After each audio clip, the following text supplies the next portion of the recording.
Praise the lord. చేరువచ్చిన మీకు అందరికీ యేసుకృష్ణ శుభాలు తెలియజేస్తున్నాను. ఈ దినము కొరకు ఏర్పాటు చేయవలసిన లేఖన భాగము అపోస్తల కార్యములు 11వ అధ్యాయము 27వ వచనం.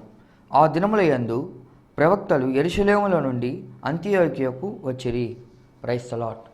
దేవునికి స్తోత్రం. హల్లెలూయా, హల్లెలూయా, హల్లెలూయా. Praise the lord. షాలోమ్, మారనాథ. మీ అందరికీ ప్రత్యేకమైన వందనాలండి. మరొక పర్యాయము దేవుని సేవకునిగా, దేవుని బిడ్డల మిమ్మల్ని కలుసుకోవడానికి దేవుడు ఇచ్చినట్టు మంచి అవకాశాన్ని బట్టి నేను ప్రభునామాన్ని మయంపరుస్తున్నాను. ఇటు అవకాశం కొరకై దేవుడు ఆయన హెచ్చవలసి ఉన్నది అనే ప్రోగ్రామ్ని శాంతి టీవీ అనే ఛానల్ని వాడుకుంటున్నాడు. ఇలాగ అనేక మంది దేవుజనులు వచ్చి వేరు వేరు కార్యక్రమాల ద్వారా దేవుని వాక్యాన్ని బోధిస్తున్నారు. వారందరిని బట్టి నేను ప్రభునామాన్ని మయంపరుస్తున్నాను. స్తోత్రం.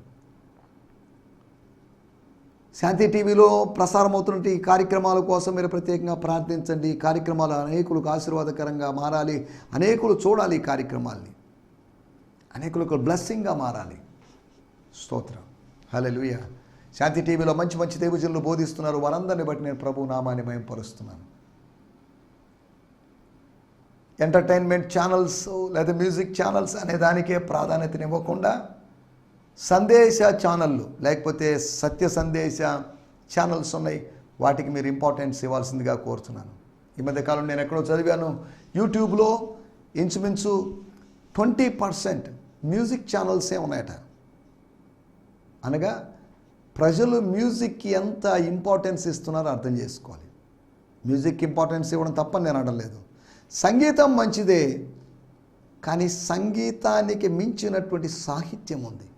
సాహిత్యంలో కూడా లేకపోతే అందులో గుప్తంగా ఉన్నటువంటి, అందులో అణిగి ఉన్నటువంటి సంగీతాన్ని, ఆత్మ సంగీతాన్ని, సంగీతము లిటరల్ కావచ్చు, కానీ ఈ ఆత్మీయ జీవితపు సాహిత్యము ఆత్మ సంబంధమైనటువంటి సంగీతం. ఒక డివైన్ మెలడీ, స్పిరిచువల్ మెలడీని మీరు అనుభవించవచ్చు, ఎంజాయ్ చేయొచ్చు, ఫీస్టింగ్ ఎక్స్పీరియన్స్లోకి రావచ్చు. కాబట్టి దేవుని వాక్యము, దేవుడు మీతో మాట్లాడడం, దేవుని వాక్యము బోధించబడుతుంది అంటే దేవుడు మీతో మాట్లాడుతున్నాడు. It's a music, it's a divine music. ఆ దివ్య సంగీతాన్ని మీరు ఆస్వాదించేటువంటి అవకాశం అనే సంగతి మర్చిపోవద్దు. దేవుని స్తోత్రం. హల్లెలూయా. మీ ప్రార్థనా విషయాలు దయచేసి ఇప్పుడే నాకు పంపించండి. ఆలస్యం చేయొద్దు. ఆలస్యం చేస్తే అలాగ మెల్లగా మనం వాయిదా వేస్తాం, ప్రోక్రాస్టినేషన్ చేస్తాం, అది అలాగా పోస్ట్పోన్ అవుతూ ఉంటుంది. కనుక దయచేసి ఇప్పుడు చేయాల్సిన పని ఇప్పుడే చేద్దాం. ప్రేయర్ రిక్వెస్ట్ మీరు పంపించండి. నా 2 ఫోన్ నంబర్స్ ఉన్నాయి, అనగా వాట్సాప్ నంబర్స్ ఉన్నాయి. ఈ కార్యక్రమాలు మీకు ఆశీర్వాదకరంగా ఉండాలని కొన్ని సందేశాలు, నేను ఒకసారి స్టూడియోకి వచ్చినప్పుడు ఒక 6 లేదా 7, 8 సందేశాలు ఇస్తుంటాను. దాని కొరకు ఇంచుమించు 4-5 గంటల సిద్ధపాటు ఉంటుంది. ప్రార్థన చేసుకోవడం, వాక్యంలోంచి వేరు వేరు తలంపుల కోసం కనిపెట్టడం, ధ్యానించడం, ఇటువంటివన్నీ చేస్తూ ఉంటాను. స్తోత్రం. కాబట్టి టీవీలో కనిపించి టీవీలో వాక్యం బోధించడం అంత సులభమైనటువంటి కార్యమేం కాదు. కానీ అదే సమయంలో ఇదేం పెద్ద గొప్ప కార్యం, ఘనమైన కార్యం, ఇంతకన్నా మించిన కార్యం లేదని నేను అనలేదు. కానీ this is easy, this is lord's doing. ప్రభు కార్యం చేస్తున్నాడు. ఈ కార్యక్రమాన్ని బట్టి నేను ప్రభునామాన్ని మహిమపరుస్తున్నాను. మీకు, మీ కుటుంబ సభ్యులందరికీ ప్రత్యేకమైన వందనాలు తెలియజేస్తున్నాను. మీ కుటుంబ సభ్యుల్లో యవనస్తులైనటువంటి బిడ్డలకి ప్రత్యేకమైన వందనాలు. వారు ప్రభువులు ఎదగాలి, ప్రతిదినం వారు వాక్యాన్ని ధ్యానించాలి. వారికి స్పిరిచువల్ కౌన్సిలింగ్ అవసరమైతే నేడే నన్ను సంప్రదించాల్సిందిగా కోరుతున్నాను. శాంతి టీవీ నెల్లూరు అని క్లిక్ చేస్తే, మీరు టైప్ చేసి సెర్చ్ చేస్తే మీకు యూట్యూబ్లో దొరుకుతుంది. శాంతి టీవీని మీరు సబ్స్క్రైబ్ చేయండి, బెల్ సింబల్ మీరు ప్రెస్ చేయండి, మీకు నోటిఫికేషన్స్ వస్తాయి. అంతేకాకుండా జిఎంసి సంతోష్ నెల్లూరు అనేటువంటి ఛానల్ సబ్స్క్రైబ్ చేయండి. GMC Gideon machine church Santosh Nellore అనే ఛానల్ సబ్స్క్రైబ్ చేసుకుని నా ఓల్డ్ మెసేజ్ అందులో అందుబాటులో ఉన్నాయి, పాత సందేశాలు. అంతేకాకుండా ప్రతి ఆదివారము నేను మా స్థానిక సంఘములో ఇచ్చేటువంటి సందేశాలు, ఆదివారం సండే మెసేజ్, అవి మీకు అందుబాటులో ఉంటాయి. కనుక సండే మెసేజ్ కోసం ఆ లింక్స్ మీరు పొందుకోండి. ఆదివారం ఇంచుమించు 11-10 సమయంలో నేను మెసేజ్ స్టార్ట్ చేస్తాను. ఇంచుమించు 50 నుంచి 1 గంట సేపు ఉండేటువంటి మెసేజ్లు అవి. మీరు దాన్ని వినొచ్చు, చూడొచ్చు. అందులోంచి ఇంగ్లీషు, తెలుగు అవుట్లైన్స్ ఇస్తాను. అంతేకాకుండా స్తోత్రం, అంతేకాకుండా 6 లేదా 7 క్వశ్చన్స్ ఇస్తాను. అంటే జస్ట్ వాటికి ఏదో క్విజ్ టైప్, ఏదో క్వశ్చన్ టైప్, ఏదో గిఫ్ట్ టైప్ ఇద్దామనే ఉద్దేశంతో కాదు. జస్ట్ కొద్దిగా దాని గురించి ఆలోచిస్తారు, నేర్చుకుంటారు అనే ఉద్దేశంతో. కనుక దేవుని వాక్యాన్ని మ్యాక్సిమం గ్యాదర్ చేయడానికి ఇక్కడ నుంచి వేరు సోర్సెస్ నుంచి గ్యాదర్ చేసుకొని మీ మైండ్లో పెట్టుకోవడానికి ప్రయత్నం చేయండి. కాబట్టి ఫేస్బుక్ లైవ్ ద్వారా మీకు వచ్చేటువంటి సందేశాలు, సండే మెసేజ్, వీటన్నిటినీ మీరు ధ్యానించాల్సిందిగా, ఈ సందేశాలు వినాల్సిందిగా, వీటిని ఆలోచించి ఏమైనా ప్రశ్నలు ఉంటే మాకు పంపించాల్సిందిగా కోరుతున్నాం. దేవుని స్తోత్రం. హల్లెలూయా. ఈ సమయంలో మనం వాక్యంలోకి వద్దాం. నిన్న మనం ఏకాకిగా మారిన, ఒంటరివాడిగా మారినటువంటి సౌలు జీవితంలో ఏమేం పొందుకోలేకపోయాడు, సహవాసం యొక్క అవసరత ఏంటో, what is the necessity of the fellowship అనే దాని గురించి మనం మాట్లాడుకున్నాం. అతడు తార్సులో ఉన్నాడు, తన నేటివ్ ప్లేస్లో ఉన్నాడు, అక్కడ ఉండాల్సిన వాడు కాదు. ఇంతకుముందు తాను ప్రభువు నమ్ముకోకముందు తాను తిరుగుతూ ఉన్నాడు. ఇప్పుడు అతను థాట్స్కే పరిమితం అయిపోయాడు. ఎక్కడికి పోయినా ప్రజలు ఆయన్ని పెద్దగా రిసీవ్ చేసుకుంటున్నట్లేదు. ఆయన సందేశం బాగాలేదని కాదు,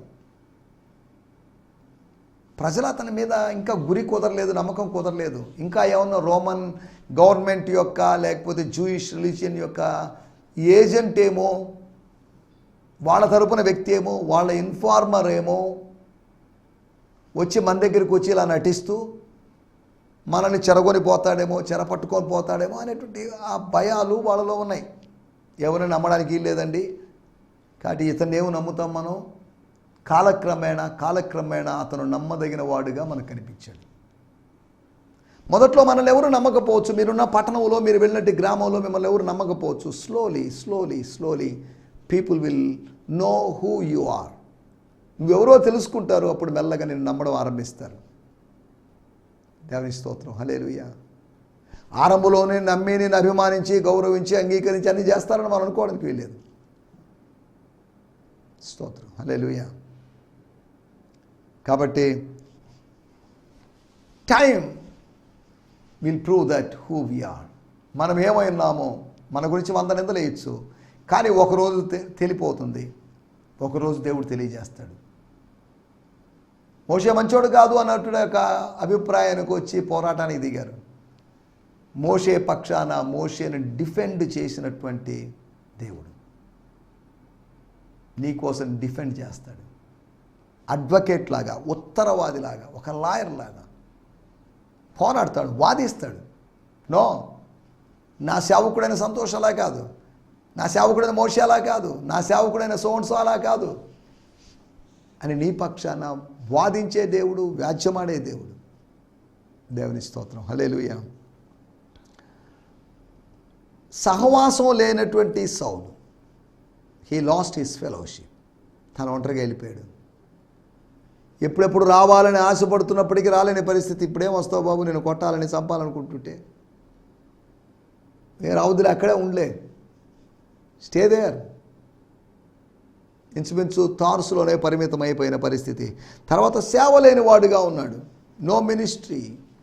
హీ వాజ్ నాట్ సర్వింగ్. సేవించడానికి పిలువబడ్డాడు, కానీ అక్కడ తార్సులో తాను ఎంతకాలం ఉన్నాడో మనకు రాయబడలేదు. కానీ సమయం వచ్చినప్పుడు, ఒక వెయిటింగ్ పీరియడ్ తర్వాత, ఒక టెస్టింగ్ పీరియడ్ తర్వాత దేవుడిని వాడుకుంటాడు. ఒక నిరీక్షణ సమయం తర్వాత, ఒక పరీక్ష సమయం తర్వాత ప్రభువుని నువ్వు ఖచ్చితంగా వాడుకుంటాడు. He want to use you. నిన్ను ఆయన వాడుకోవాలనుకుంటున్నాడు. ఆ విషయం మాత్రం మర్చిపోకు. స్తోత్రం. ప్రతి వారిని వాడుకోవాలని చూస్తున్నాడు ఆయన.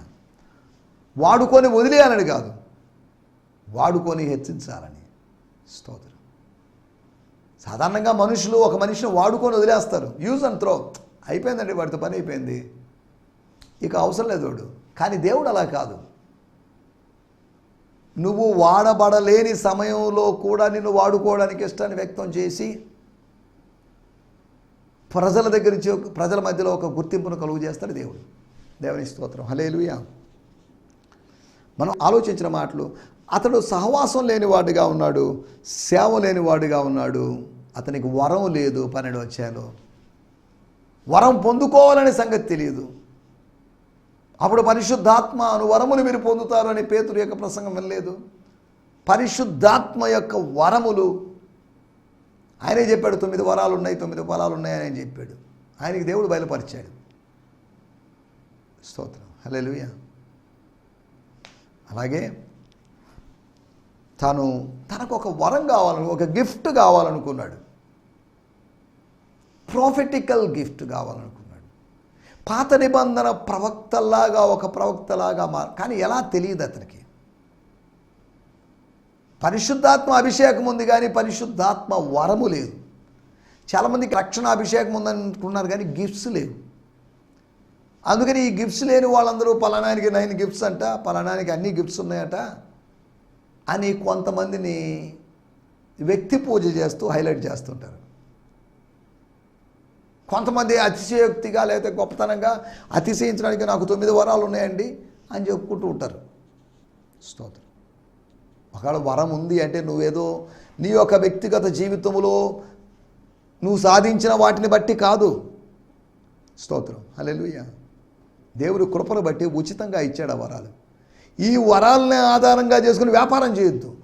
చాలామంది వరాలను ఉపయోగించుకొని వ్యాపారం చేస్తున్నారు. సువార్త వ్యాపార వస్తువులాగా మారిపోయింది. సువార్తలో నుంచి వేరు పుస్తకాలు లేకపోతే క్యాసెట్లు ఇంకేదైనా తయారు చేసేసి వాటిని అమ్ముకుంటున్న పరిస్థితిలో ఉంది దేవుని సంఘం. వ్యాపారపు టిల్లుగా మారింది అంత్య దినాల్లో దేవుని సంఘము యొక్క పరిచర్య. దేవుని స్తోత్రం. తర్వాత సహాయము పొందలేని వాడుగా ఉన్నాడు. యాకోబు కోసం ఎవరు ప్రార్థన చేయలేదు, స్టెఫను కోసం ఎవరు ప్రార్థన చేయలేదు. కానీ పేతురు కోసం ప్రార్థన చేశారు. పేతురు కోసం ప్రార్థన చేసింది కాబట్టి పేతురు ఖచ్చితంగా విడిపించబడ్డాడు. అందరూ అనుకున్నారు హేరోదు చేతిలో పడ్డాడు, ఫినిష్, ఇక అతను బయటికి రాలేడు, బయటకు వచ్చే అవకాశం లేదని. అక్కడ సూపర్ న్యాచురల్గా దేవుడు జోక్యం చేసుకుని ఇంటర్వ్యూన్ అయ్యాడు. మనుష్య సహాయాలు, మనుష్య మార్గాలన్నీ మూయబడ్డప్పుడు మహిమ ద్వారాలు తెరవబడతాయి. మహిమాన్వితుడైన ప్రభువు జోక్యం చేసుకుంటాడు అనే సంగతి మనం మర్చిపోకూడదు. స్తోత్రం, హల్లెలూయా. కాబట్టి అతడు సహవాసం లేనివాడుగా, సేవ లేనివాడుగా, స్వర్గపు వరము లేనివాడుగా, సహాయం పొందలేనివాడుగా ఉన్నాడు అని సౌలు గురించి లేదా పౌలు గురించి మనం చెప్పుకున్నాం. రండి మనం ఈ సమయంలో దేవుని వాక్యాన్ని ధ్యానించుకుందాం. మన ధ్యానం నిమిత్తమై అపోస్తుల కార్యములు 11వ అధ్యాయము 27వ వచనం. Book of Acts 11th chapter verse 27. 11:27. దేవుని స్తోత్రం. ఆ దినములయందు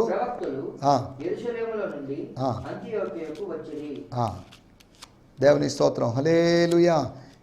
వాడుక భాషలో కూడా మనం చదువుకుందాం. దానికి ముందుగా నేను బ్రియాన్ సిమ్మన్స్ గారి ప్యాషన్ ట్రాన్స్లేషన్ చదువుతున్నాను. 11వ అధ్యాయము 27వ వచనం. At the time there were prophets in the church of Jerusalem and some of them came to Antioch. స్తోత్రం. ఆ దినములందు ప్రవక్తలు యెరూషలేము నుండి ప్రవక్తలు అందరూ వచ్చారని కాదు, ఇక్కడ రాయబడిన తర్జుమా ఏంటంటే ఆ సమయంలో, స్తోత్రం, అనగా అంతియోకయలో సౌలు బర్నబా కలిసి ఉండి 1 సంవత్సరం గడిపిన సమయంలో there were prophets in the church of యెరూషలేములోని దేవుని సంఘములో, స్తోత్రం, ఉన్నటువంటి ప్రవక్తల్లో కొంతమంది అంతియోక్కి వచ్చారు. వాడుక భాషలో చదువుకుందాం. స్తోత్రం. ఆ రోజుల్లో కొంతమంది ప్రవక్తలు యెరూషలేము నుండి అంతియోకు వచ్చారు. దేవుని స్తోత్రం, హల్లెలూయా. కొంతమంది ప్రవక్తలను రాయబడింది, కొంతమంది అనేది రాయబడలేదు. Few prophets. మన టైటిల్ చూడండి, నూతన యెరూషలేం. ఏంటండి ఇది చదువుకున్నాము, నూతన యెరూషలేం ఏంటి మాకు అర్థం కావట్లేదు. యూట్యూబ్లో చాలా వరకు వీడియోస్ ఎలా ఉంటాయంటే విచిత్రంగా ఉంటాయి. టైటిల్ ఒకటి, లోపల కాంటెంట్ ఒకటి, పైన పెట్టేటువంటి ఆ పేరు, ఆ శీర్షిక వేరుగా ఉంటుంది, లోపల మ్యాటర్ వేరుగా ఉంటుంది, లోపల విషయాలు వేరుగా ఉంటాయి. ఇది విచిత్రంగా ఉంటుంది. దానికోసం మనం ఏదో టైటిల్ చూసి వెళ్తాం. ఎంతసేపటి చివరి వరకు చూసినా మన టైం వేస్ట్ చేసుకుంటే తప్ప మనకు కావాల్సిన కాంటెంట్ లేకపోతే టైటిల్ తగ్గ కాంటెంట్ లేదు. ఎందుకు చెప్తున్నా అంటే మన టైటిల్ నూతన యెరూషలేము. నూతన యెరూషలేము అంటే ప్రకటన గ్రంథంలో నూతన కాదు, నేను దాని గురించి మాట్లాడడం లేదు. నూతన పరచబడినటువంటి యెరూషలేము, పాత యెరూషలేమునే లేకపోతే అక్షరార్థమైన యెరూషలేమునే, పైనున్న యెరూషలేముల గురించి నేను మాట్లాడడం లేదు. ఇప్పుడు నూతన న్యూ జెరూసలేం. ఏంటి న్యూ జెరూసలేం?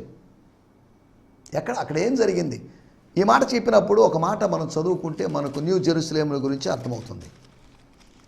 ఆ కాలమందు యెరూషలేములోని సంఘమునకు 8వ అధ్యాయం 1వ వచనం, సంఘమునకు గొప్ప హింస కలిగినందున అపోస్తులు తప్ప అందరూ యూదయ సమరయ దేశములందు చెదిరిపోయి. యూదయ సమరయ దేశములందు చెదిరిపోయారు కానీ గలిలయ దేశములో చెదిరిపోలేదు. అపోస్తులు తప్ప అందరూ, అపోస్తులు మాత్రమే మిగిలారు. అపోస్టలిక్ సిటీగా మారింది జెరూసలేం. అంటే సంఘమోళ్ళ గురించి మాట్లాడుతున్నాను. మిగతా వాళ్ళు ఎలాగ ఉన్నారు? శాస్త్రులు, సద్దుకైలు, పదుకైలు, దేవాలయం ఉన్నారు, రకరకాల గ్రూప్స్ వాళ్ళు ఉన్నారు. కానీ యెరూషలేములో జరిగినటువంటి హింస ఫలితంగా, గొప్ప హింస యొక్క కారణంగా, మనం గత ఎపిసోడ్లో చెప్పుకున్నట్టుగా క్లౌడియస్ సీజర్, క్లౌదియా అనేటువంటి చక్రవర్తి, ఆ కాలమై ఉండొచ్చు లేదా దాని ముందు కాలమై ఉండొచ్చు, స్తోత్రం.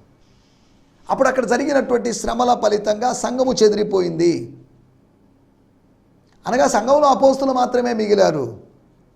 కానీ ఇప్పుడు మనం 11వ అధ్యాయము 27వ వచనంలో మన మూలవాక్యంలో మనం చదువుకున్నాం. అక్కడ ప్రవక్తలు ఎక్కడి నుంచి వచ్చారట? యెరూషలేము నుంచి వచ్చారు. ప్రవక్తలు వచ్చిన వాళ్ళు అంటే పాత నిబంధన లేకపోతే యూదా మతపు ప్రవక్తలని కాదు. అనగా దేవుడు యెరూషలేములో ఏదో చేశాడు, యెరూషలేములో దైవ కార్యం జరిగింది. దాని ఫలితంగా అపోస్తులు మాత్రమే ఉన్న నగరములో నుంచి ప్రవక్తలు కూడా రాగలిగారు. అపోస్తులే ప్రవక్తలుగా డిగ్రేడ్ అయ్యారు కానీ కాదు, డౌన్ గ్రేడ్ అయ్యారని కాదు. అపోస్తులు మాత్రమే ఉన్న నగరంలో ఇప్పుడు ప్రవక్తలు తయారయ్యారు. అనగా దేవుడు ప్రవక్తలు లేపాడు. అగబును మరికొంతమందిని, ఎంతమందో మరి తెలియదు. అనగా దాని అర్థం ఇప్పుడు now Jerusalem become a new Jerusalem. It was not only A apostolic city, but it's apostolic and prophetical city. A city is which was having prophets and apostles. అపోస్తలుల యొక్క ప్రవక్తల యొక్క నగరంగా మారింది. పంపబడిన వారి యొక్కయు ప్రవక్తల యొక్క నగరంగా మారింది. అనగా కొత్త నిబంధన యాజకుల నగరంగా మారింది. మెల్కిసెదెకు క్రమము చొప్పున కొనసాగుతున్నటువంటి క్రీస్తు యాజకుల యొక్క నగరంగా మారింది. దేవునికి స్తోత్రం, హల్లెలూయా. ఇంకా ఏం జరిగింది అక్కడ జెరూసలేంలో ఏం జరిగింది అనే దాని గురించి మనం కొద్దిగా ఆలోచించాలి. నూతన యెరూషలేం, అది పాత యెరూషలేమే, దాంట్లో నూతనమైన కార్యాలు జరిగే ఒక న్యూ జెరూసలేం లాగా కనిపించింది.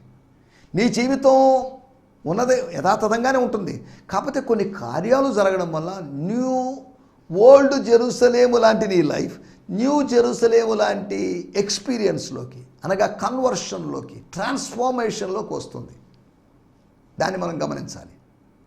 స్తోత్రం. మత మార్పిడి అంటే కన్వర్షన్, మత మార్పిడి కాదు. This is a transformation. Conversion అని వాళ్ళు అంటున్నారు, కొంతమంది వేస్తున్నారు అందులో, కానీ this is not conversion, this is transformation. సరే, దేవుని స్తోత్రం, హల్లెలూయా. రెండోది ఏం జరిగింది యెరూషలేము సంఘానికి అని ఆలోచిస్తే 9వ అధ్యాయము 31వ వచనం. కావున యూదయ, గలిలయ, సమరయ దేశములంతటా సంఘము క్షేమాభివృద్ధులు సమాధానము కలిగి ఉండెను.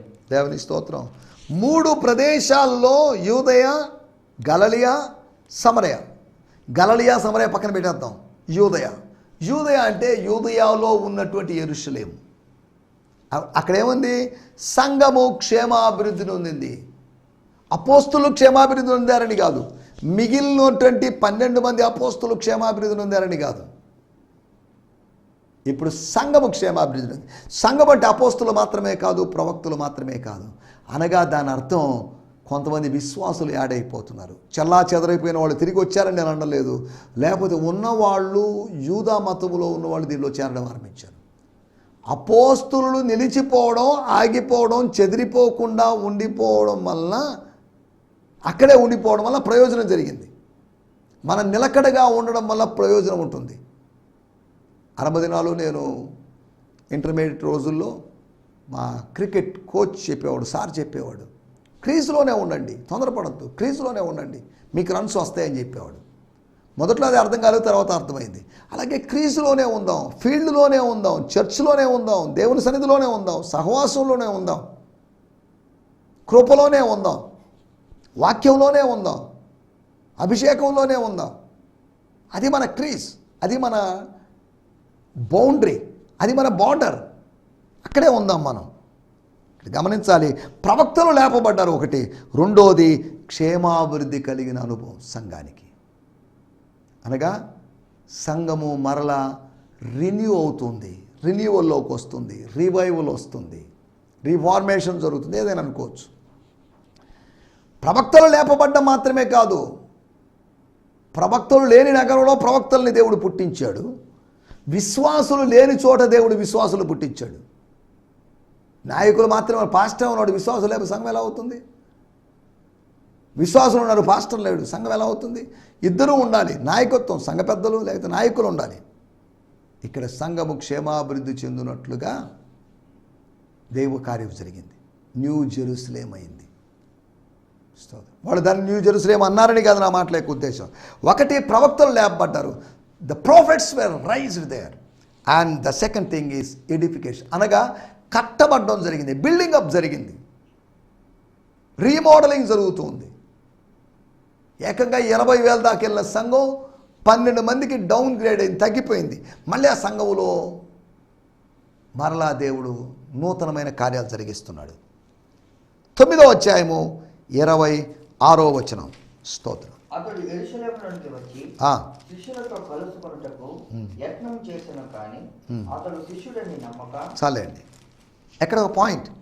అతడు యెరూషలేములోనికి వచ్చి ఎవరితో కలుసుకోవాలి? 8వ అధ్యాయం 1వ వచనం ప్రకారము అపోస్తులతో కలుసుకోవాలి. ఎందుకంటే శిష్యులు లేరు, అక్కడ చెదిరిపోయారు, వెళ్ళిపోయారు. అపోస్తులే కదా మిగిలింది. అపోస్తులే శిష్యులుగా మారాడని కాదు, శిష్యులతో కలుసుకొనుటకు ప్రయత్నం చేసిన కానీ అతడు శిష్యుని వాడు నమ్మలేదు. స్తోత్రం. అనగా అపోస్తులు తప్ప ఎవరు మిగిలినటువంటి ఆ నగరములో, ఆ నగరం ఇప్పుడు శిష్యుల నగరంగా మారింది. స్తోత్రం. అది ఒకప్పుడు అపోస్టలిక్, అది ఒకప్పుడు జూయిష్ సిటీ, అది క్రమంగా అపోస్టలిక్ సిటీగా మారింది. తర్వాత అపోస్టల్స్ అండ్ ప్రాఫిట్స్ సిటీగా మారింది. తర్వాత అది డిసైపుల్స్ సిటీగా మారింది, శిష్యుల నగరంగా. దేవుని స్తోత్రం, హల్లెలూయా.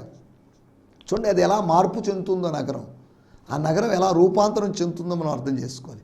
దేవుడు శిష్యులను లేపాడు, అక్కడ సంఘానికి క్షేమాభివృద్ధి కలుగు చేశాడు, శిష్యులను లేపాడు. ఇది నూతన యెరూషలేము కాదా? పాత యెరూషలేము నూతన పరచబడలేదా? రిన్యూ అయింది కదా, అందుకని దీన్ని నూతన యెరూషలేము అంటున్నాం. కారణం ఏంటంటే ప్రవక్తలు లేపబడ్డారు, సంఘము క్షేమాభివృద్ధి చెందుతుంది. అంతేకాకుండా అక్కడ శిష్యులు తయారయ్యారు. ఇంకో విషయాన్ని కూడా నేను మీకు జ్ఞాపకం చేస్తాను. 15వ అధ్యాయము 4వ వచనం, అపోస్తుల కార్యములు 15వ అధ్యాయము 4వ వచనం. వారు యెరూషలేములోనికి రాగా సంఘపు వారును అపోస్తులను పెద్దలు ఎల్డర్స్ వచ్చేసారు. ప్రెస్బిటెరోస్, ఎల్డర్స్. స్తోత్రం, హల్లెలూయా.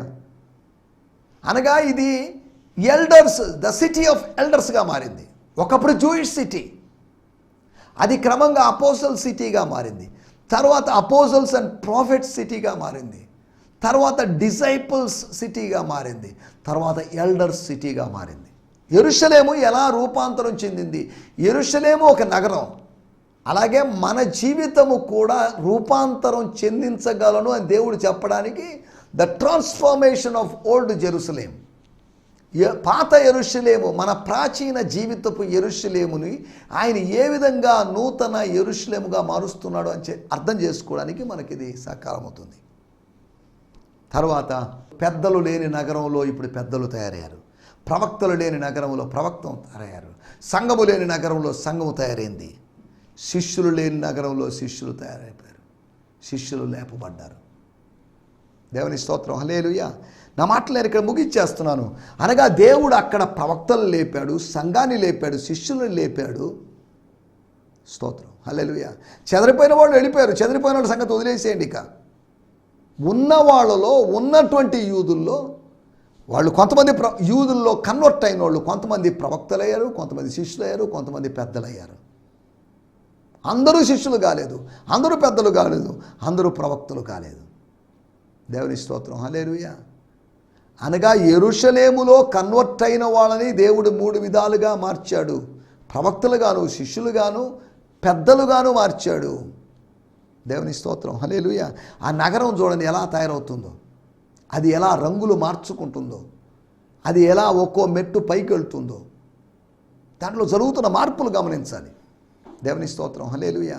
ఒకప్పుడు మన నగరాల్లో ఎవరు లేకపోవచ్చు దేవుని బిడ్డలు, ఒకప్పుడు మన గ్రామాల్లో దేవుని బిడ్డలు లేకపోవచ్చు. క్రమంగా దేవుని బిడ్డలు తయారవుతాయి. సంఘము, సంఘాలు ఇలా తయారవుతాయి. కాబట్టి ఇది నూతన యెరూషలేము అయింది. నూతన యెరూషలేము అని అపోస్తలులు ఎవరు పిలవలేదు, కానీ మనం దీన్ని నూతన యెరూషలేముగా భావిస్తున్నాం. ఇన్ని నూతనమైన కార్యాలు జరిగాయి. నా జీవితంలో కూడా దేవుడు ప్రవచనాలను అనుగ్రహించి, క్షేమాభివృద్ధిని అనుగ్రహించి, శిష్యత్వపు అనుభవాన్ని పైకి లేపి, పెద్ద తరహాగా ఉండేటువంటి అనుభవాన్ని నీకు అంటే మెచ్యూరిటీ ఇచ్చి, పెద్దలు తయారవడం అంటే మెచ్యూరిటీ అనుగ్రహించి, నీకు ప్రాఫెసీ అనుగ్రహించి, నీకు ఎడిఫికేషన్ అనుగ్రహించి, నీకు డిసైప్లింగ్ నేచర్ని ఇచ్చి, నీలో మెచ్యూరిటీ ఇచ్చి నేను ఒక నూతన యెరూషలేముగా చేస్తాడు.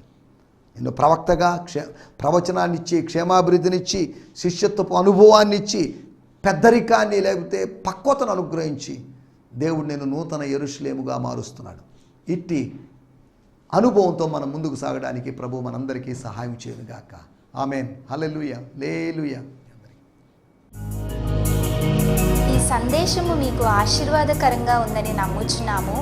ప్రార్థనా అవసరతల కొరకు మమ్మల్ని సంప్రదించవలసిన మా చిరునామా గిద్యోన్ మిషన్ చర్చ్, 6వ వీధి, శాంతినగర్, నెల్లూరు 4, ఆంధ్రప్రదేశ్. పిన్ 524004. మా ఫోన్ నంబర్లు 7036443613 మరి ఒక నంబర్ 9392293010. మా ఈమెయిల్ ఐడి gfihmi2015@gmail.com. దేవుడు మిమ్మును ఆశీర్వదించునుగాక. ఆమేన్.